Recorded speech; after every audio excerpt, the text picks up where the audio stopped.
Mga kaibigan, sa nagtatanong ko anong sukat ng bearing ng Raider 150 Fi na stock, mga kaibigan, may tatlong sukat yan. Hindi totoo yung pare-parehas ang sukat niyan, mga kaibigan. Tatlo ang sukat ng Raider 150 Fi na bearing. Yung dito sa may flange hub sprocket side, ito ang sukat ng bearing yan 6203. Tapos sa middle, ano yan, 6201. Tapos dito naman sa may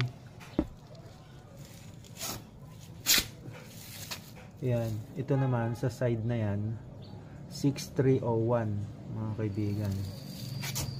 Ayan, kaya hindi totoo yung iisang sukat lang yung bearing ng Raider 150 Fi dito sa rear. Tatlong sukat yon. Sa flange hub sprocket side, ito 6203. Sa middle 6201. Tapos sa